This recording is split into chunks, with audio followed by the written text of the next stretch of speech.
تو این ویدیو میخوام راجع به حجامتی که در زمان پیامبر انجام میشده و مردم برای 1 سال از بیماری حفظ میشدن صحبت کنیم و اینکه چرا الان با وجود حجامت کردن باز هم حالمون خوب نمیشه.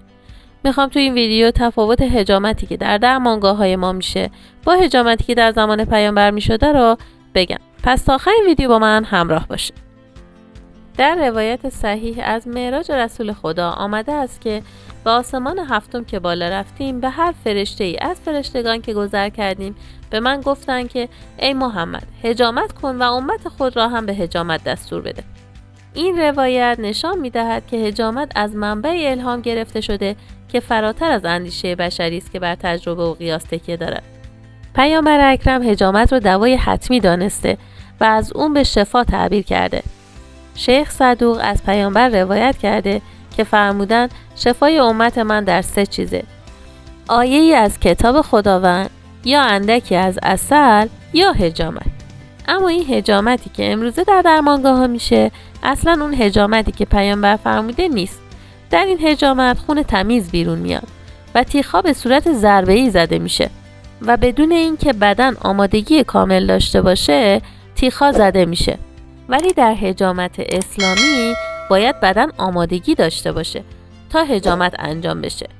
حجامت در زمان پیغمبر نصف روز طول میکشیده. در حجامت اسلامی باید بدن آماده بشه و کمترین زمان حجامت حداقل 45 دقیقه.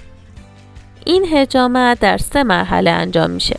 ابتدا بدن باید با روغن زیتون ماساژ داده بشه.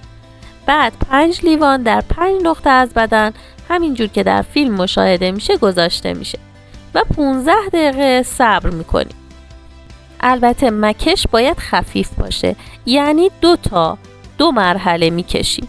بعد از 15 دقیقه لیوانها رو میکنیم و دوباره در این محلی نزدیک همونا دوباره لیوانها رو میزنیم و با 3 بار مکش این دفعه این کار رو میکنیم و 15 دقیقه صبر میکنیم.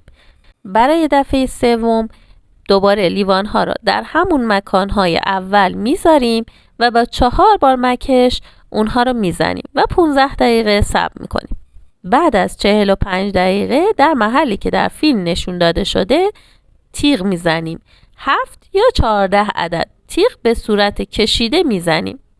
این حجامت تقریبا شبیه حجامتی که در زمان پیامبر انجام میشده و خون غلیظ و کثیف بدن بیرون میاد و در واقع تمام دردهای بدن با این حجامت بیرون میاد.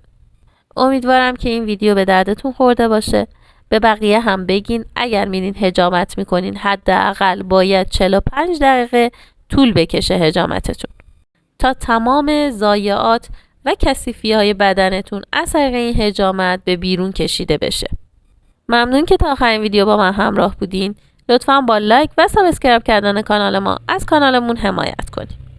و توی کامنت ها به من بگین که تا حالا چند بار حجامت کردین و حجامتتون چجوری بوده؟ آیا اسلامی بوده یا معمولی؟